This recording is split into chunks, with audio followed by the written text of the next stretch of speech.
20幾年前，有一位喺紐約留學嘅中國大學生，去咗一間小旅館打工。當時旅館生意唔算好，其中一個問題係房間裏提供嘅汽水、零食、酒水全部賣得非常貴，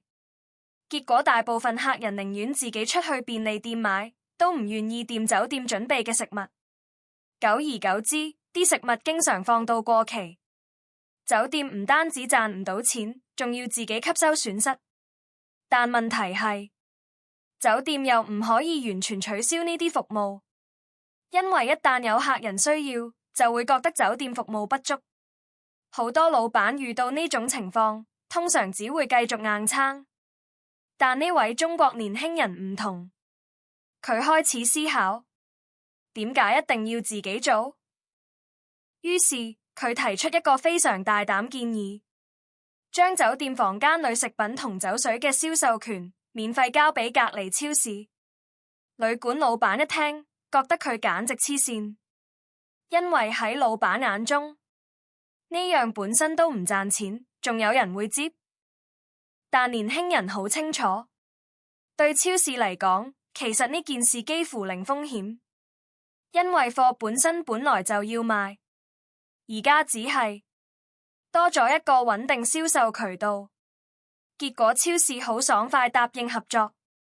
之後酒店房間裏所有食品、飲品全部由超市直接供應，最關鍵係價格同超市完全一樣。客人開始覺得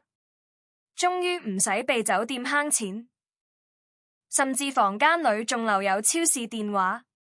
想食更多嘢，打一個電話即刻送上房。突然之間，原本一個不停蝕錢嘅問題，變成客人開心，超市賺錢，酒店提升體驗。真正高手厲害嘅地方，從來唔係自己做晒所有事，而係懂得資源整合。20年後，呢間旅館最後變成紐約知名星級酒店，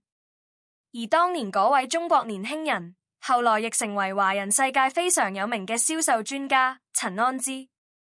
銷售心理學裏面曾經講過，銷售其實等於幫助，因為真正頂尖嘅生意人唔係最識推銷嗰個，而係最懂客戶真正需要咩，痛點係咩，點樣創造雙贏。當你開始由我想賣咩轉變成我可以幫人解決咩問題，你嘅生意先會真正開始變大。